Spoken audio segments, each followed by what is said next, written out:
My name is Tom Top Clark. I'm the president of the Music Association of Central Texas, headquartered here in Waco and serving an area about 70-mile radius of Waco. We've been running a program with our members, and we've had a nominating committee, and we've selected what we are calling our Artist of the Month. And today I'm going to be talking to Caleb Stanislaw. Hello. Nice to meet you, Caleb. It's the first time we've met. Yes, it is. We talked on the phone a couple times. A couple times. Yeah, texted back and forth. And yeah. Facebook Messenger, all that crap. But anyway, we've talked a few times, and I've had the opportunity to listen to some of Caleb's music. And so I want to ask him, from what I found out about you, Deep Sleepers was kind of born out of the band Deep Sleepers that you're the lead man on. It was kind of born out of wanting to express your own music. Is that pretty much? I mean, I know. Tell us about your background and then how you kind of evolved into Deep Sleepers. Well, I've been playing guitar since I was 13, and I've always tried to have a band, or be in a band. And I've had my own projects that haven't always had very much traction. Deep Sleepers was an opportunity for me to use some of the knowledge I gained playing in the DFW music scene and utilize some of the relationships I made with some really good musicians and friends and apply all that to my songs and some of my ideas and take charge, be the band leader of a project. And I really learned from some of the best, and I got to play as a sideman with a number of really great musicians. So I was able to take that forward. I'm not a natural front man. It's not what I necessarily want to do. I like being a side man, making somebody else look good. When I was watching some videos of your band playing, you're the vocalist. I mean, you do most of the singing and probably most of it, right? Almost all of it. Yeah. Yeah. You have a little backing vocals sometimes, but mainly it's you out there singing. But I didn't really think of you the front man. Your band is really a tight little unit, I'm glad we come across that way, because I really feel like everybody pulls their weight and brings it all to the table. So you are you handle guitars and vocals, and you write all the songs that your band does? I take a really heavy hand in the writing. The lyrics are really important to me, to have lyrics that say something, and from a musical standpoint, musicianship is important to me. Yeah. And so I've got players in my band. Everybody can play. Good. And not that I know how to work with somebody that is maybe not as much of a musician, but has the passion. I know how to work with people like that too. But with this band, it was important for me to have players that could execute the ideas. Yes, yeah. Because your music is not really, well, we'll talk about that in a minute, but besides yourself, you've got a fellow named Denver Williams who does guitar, plays guitar in your band, and I understand you play in a group with Denver. I mean, y'all go back a ways. Yeah, so he's one of the musicians that I've learned a lot from. He's a great front man. I've known him to be the front of several different bands. Together we played in a band called Chillamundo, and which is kind of on hiatus, as you might understand. But he captures your attention, and I've paid attention to the way he sings and the way he phrases his lyrics and the way he interacts with the audience. I'm not on his level, honestly. Chillamundo is a show. You have. Oh, is it really? It's a little more theatrical. Well, I have to check into some videos. Besides Denver, you've got a fellow named Zach Mayo on drums. Yeah, he's a virtuoso. He's a really great percussionist. He's also a songwriter. He's a multi-talented guy. Professionally, he's a voiceover guy. Oh, so really? he's got a golden voice. Does he work in radio or just strictly in radio? Mostly in advertising. Oh, He worked in radio for a number of years, and I think he got a little burned out on it. I love his name, Zach Mayo. That's just a great name. Yeah, Zach Mayo. And then the last fellow in your band is a guy named Kurt Rowe. Kurt Rohde. Yeah. Rohde. Oh, it's pronounced Rohde, not Rohde. Okay, yeah. Got you. He's your bass player. Yeah, Tell me about Kurt. We've known each other since about 2003. He's an excellent musician, and we kind of dovetail on musical interest. When we met, we were both really big XTC fans, and still are, and we were kicking around the idea of starting an XTC cover band. Well, it was almost 15 years later when we finally got together and started making music together. Wow. He always had his projects, and he's a professional. He's a professor at at a university. So Oh, wow. that's his full-time gig. And but the opportunity presented itself with Deep Sleepers, and he jumped right in, and I couldn't ask for a more solid Awesome. bass player. Yeah, he's very, very good. So tell me about your music. What motivates you to write music? Why do you? Is it something you feel like you need to do, or, I mean, you just want to do it, or is this kind of a need, satisfies some kind of need you have? I mean, it is an artistic outlet, and there is the pressure, the internal pressure to have a release valve, but that's not the only thing. Music is something that you can create, and then when you're done creating, you let go, and you have to let it out into the world, and then it stands on its own. And that's an intriguing thing. Can I make something that somebody would want to listen to? That's a challenge. But in the actual songwriting process, I find myself being really interested in lyric and structure and how everything goes together. So I guess individual songs feel like puzzles to me. Sometimes. Oh, really? When you finally get them to work together, and All the or you pieces bring them fit to together. a table and somebody else brings that idea in that makes it whole. Yeah. So when did you write your first tune? Oh, I was You a know? child. I remember the exact What lyrics. was the title of it? Well, it was just the first thing I ever wrote was really just two lines. Oh, I got you. Yeah, It was a short ditty. it was just a D chord and a C chord. Yeah, exactly. That is a short ditty. Well, that's cool. But yeah, I was 13 or maybe 12.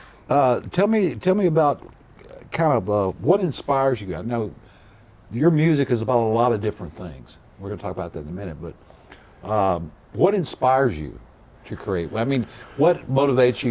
You hear somebody say something, or you see something, or what motivates you to write a song about something? Wow, what motivates me to write a song? So in poetry, oftentimes, especially in modern poetry, you find that there's a moment that gets encapsulated in a poem, and maybe the poem functions when you get to the aha moment where everything makes sense at the end of the poem. Well, life is filled with unique aha moments. It's filled. Everybody has their own experience, and so maybe my motivation is to just connect and to make sense of a world that's sometimes hard to make sense of. No kidding. It's pretty senseless a lot of times. And it is, but I like the idea of it being one of my reasons for creating is to connect somehow, because maybe it's not so easy. Connection is real important right now for a lot of people. Yeah. We've been too disconnected too long with Well, and COVID and everything going on. And with the pandemic, I really, in a lot of ways, shifted away from music because I'd focused on it so heavily up until the moment. In fact, the day everything got shut down, in the weeks to follow, I think we had 20 or 30 gigs get canceled. Wow. And different appearances on stuff. And It was like were getting gonna- punched in the stomach, isn't it? It was heart-wrenching. And so that stung. And I refocused. I got into homesteading and wrenching on old pickup trucks, and I worked as an electrician for a while. Were you raised in the country? Yes, yeah. Yeah. I love the countryside. Whereabouts? Well, I lived all over, but I've spent a lot of time in Milam County, Cameron, Texas. My grandparents are from there, and my dad's from there. But my family also has always made an annual pilgrimage to the backwoods of Ontario. Mm-hmm. So that's where a lot of my inspiration comes from too. Is intense communing with nature out there. Awesome. in the I wish I lived in the country. Unfortunately, I'm a city boy right now. yeah. Well, That's where it's at. Yeah, the way the Californians are coming out here, there's not going to be a whole lot of country There's not left. going to be much country left at all. So, how was your experience? We're being filmed by Chris and Maureen, the interview today, and Chris has a business called Texas Music Cafe, which has been around for how long now, Chris? About 25? 23 years. Yeah. And he's recorded a lot of musicians, talked to a lot of musicians. And I just kind of wondered, how was your experience doing? That's one of the things we do for the Artist of the Month, and Chris does through TMC. He donates his time to work on these videos. And I think it's very important for all artists, if you're serious about performing music, to have good performance video that you can share with when you're marketing your band. So how was that experience? Was it good? Oh, it went so well. It went swimmingly. I thought You guys recorded a lot of tunes that night. Yeah, well, that was lightning in a bottle. I mean, Chris captured our performances, and luckily we were up to snuff for that. We got a few rehearsals in for that, but the whole experience was really good. I really liked the way it all happened. The cameramen were easy to work with, and the facilities were great, and the final product, I mean, I was blown away. I didn't very good videos. I didn't know it was going to be. You need to look for those that videos good. soon. We're going to be posting those videos of Deep Sleepers on our website, mactx.org. That's mactx.org. You can go on that webpage, and you can see all the other artists of the month, preview their video. You can see their videos, a little bit of bio about them, and that sort of stuff. So you're going to be coming up on the page of your own here, you and Deep Sleepers here pretty soon. I mean, it's an honor. Yeah. Thank you. Well, you're more than welcome. You deserve it to be recognized. One of the things, let's talk about your music now. One of the things I really love about what I've heard of your music, which is just the EP you gave me, and I call that the Stoned Astronaut EP. I don't know why, but it's got a picture of an astronaut laying in some strange place with all these little creatures walking around. Crystals growing on them, and it's pretty cool. But I like the fact that you have two guitars, and we were talking about this a little bit earlier, rather than you being the star, the way y'all play together just you complement each other so well sonically. You know, tell me about how that developed and your relationship with Denver. I know you have a close relationship with him. Well, Denver and I have grown as musicians together over the last probably 5 or 6 years. But and we didn't work together immediately, and we kind of influenced each other, and we saw each other playing with other bands. The reason why I wanted Denver in the band is because he's really good at listening, and what I needed was somebody that could fill in the gap between an intense rhythm passage that I might play, and then I need to be able to jump from a rhythm passage into the solo that I've written for this song. Mm-hmm. And so I needed somebody that could be that flexible to go from kind of a fill texture guitar while I'm playing rhythm and snapping into a rhythm mode as soon as I go into a lead. And if you listen, you can kind of hear it. And sometimes it's me. It's maybe unclear on the record who's playing what, but we do interplay a lot. And when we play live, he really shines. Denver Have you ever really heard of a shines band named Storyville? Yeah, Storyville. Yeah. Malford Mulligan. Yeah. They had two lead guitar players, and I love that band. Oh, I need to go listen again. I loved them in the 90s. Awesome. David something and what was it? Huh? David Holt and David Grissom. There you go, two Davids, David Holt and David Grissom. Great band, one of my favorite bands. So tell me about when you're recording. Do you like the recording process? Do you enjoy that? So that's a good question. And I'm not a complete Luddite, but I am not good at recording myself. All of my home recordings are simple stereo recordings on a single device, one track. So all my studio experiences have always been a culmination. Hey, we're going to rehearse, we're going to get all these songs together, and then we're going to go in and get it all done in 4 days. And that's how, money's tight, it's hard to get everybody on the same page. So you accomplish that? You Oh yeah. Always meet I your time? love being in the studio. But as much as I've done it, I haven't spent enough time in the studio. I would love the chance to play. What about live performance compared to working in the studio? Which do you prefer? I mean, live is so forgiving. I think I'd prefer the creative process overall. Yeah. Live, I love to play live though. The drag about playing live sometimes is the things that go with it. The travel, the not being away from home, the bad food, the missing the family, being up too late. Yeah. All that stuff can be a drag. Developing those bad habits. Yeah, or trying not to redevelop. A lot of people fall prey to when they tour. Yeah. So Deep Sleepers, the CD I listened to, it's got a lot of really, really good songs, but the two that really struck me were the opening song and the closing song. Now, I don't know why. Let me tell you what I thought about the opening song, which is a song called the Snake and the Hound. Yes, Snake and Hound, yeah. It's really bluesy. It rocks. But, and by the way, I'm afraid of snakes too, man. I don't have anything to do with those. Got to watch them. But anyway, it kind of reminded me of a lot of bluesy rock and roll I've heard. Tell me about that song. Tell me about the Snake and the Hound. Where did that come from? So that song started with the riff, and the riff. One of the ways I write songs is, I was taught by a master songwriter this technique, where you kind of start playing the thing and you mumble sing what you think it might be. A lot of people do that. Yeah, and this technique was revealed to me by a really good songwriter, and when I started doing it, that was one of the first songs I kind of wrote in that way. And if you hear the lick, and I'll just play it, you know.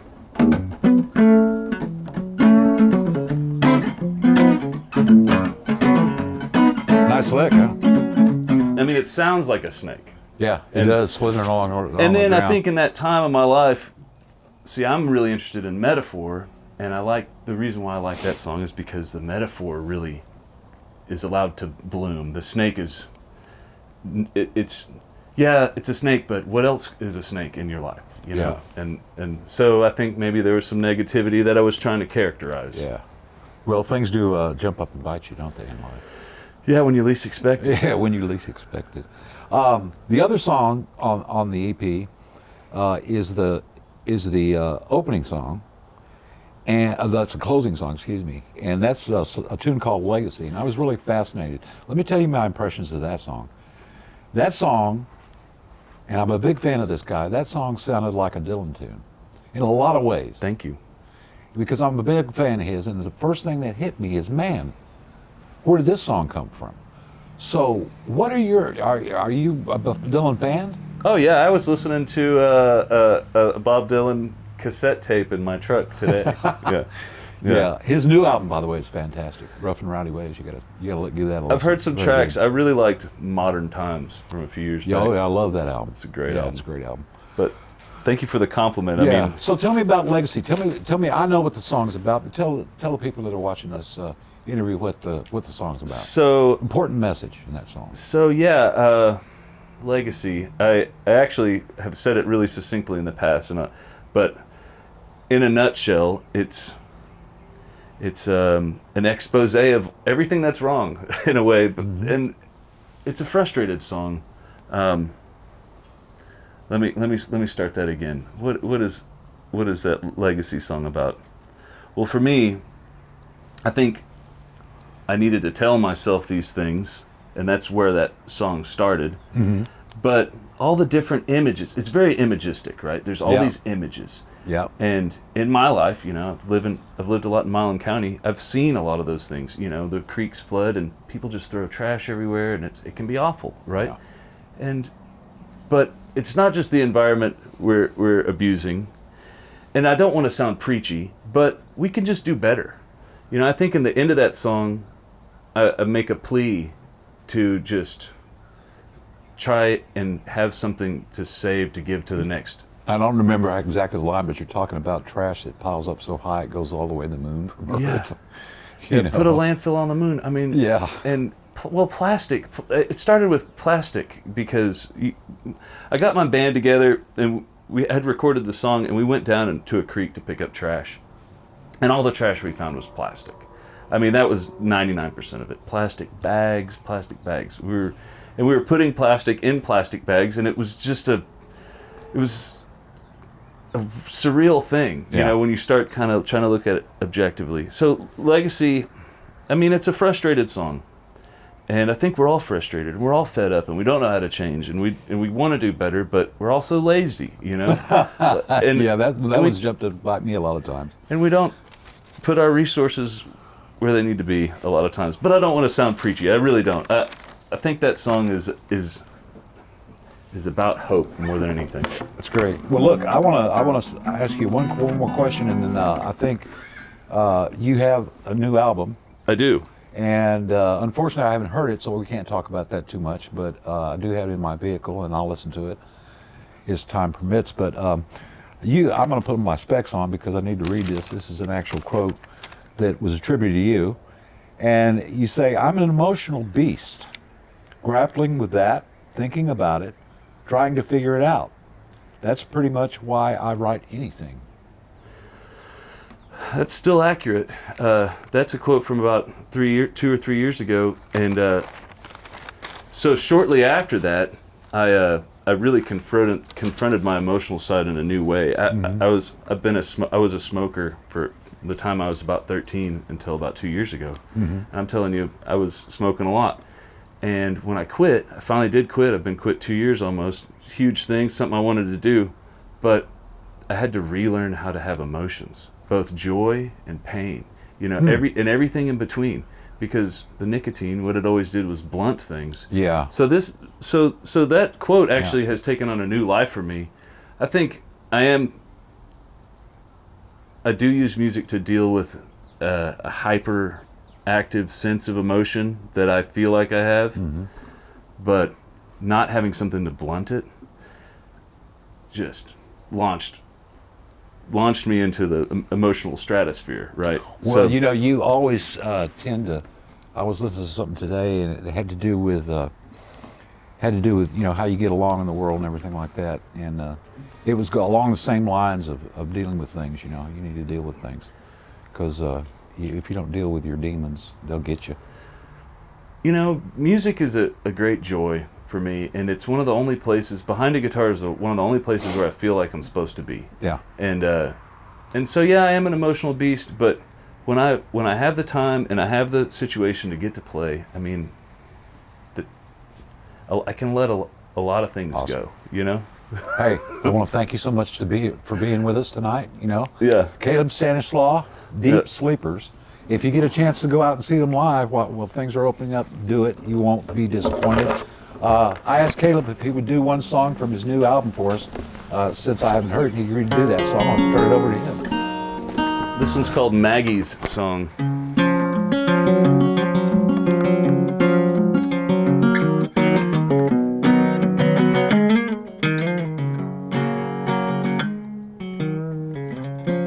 Oh, you drone on and on.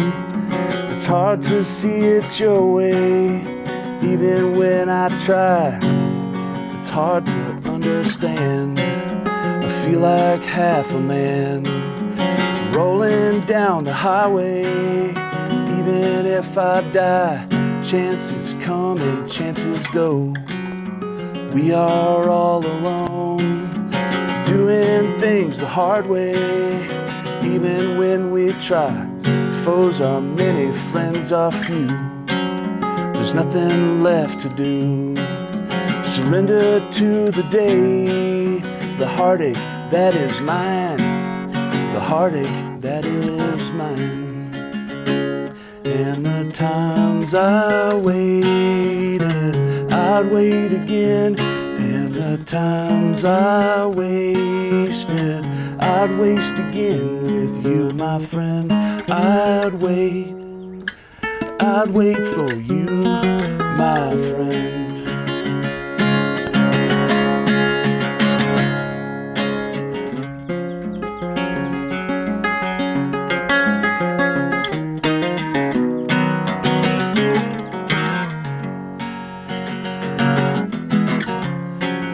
So tell me what's the plan? Survive another day like a full tank of gas, and you broke down every mile. I feel like a child. There's no words that I could say. The best should come in last. I can't believe you're gone. Oh, moving right along. I hope I learn to pray, 'cause sitting on my ass is counting pretty penny lost. Calculate the cost. The pain won't go away. Your energy was mass. Your energy was mass. And the times I waited, I'd wait again. And the times I wasted, I'd waste again with you, my friend. I'd wait for you, my friend.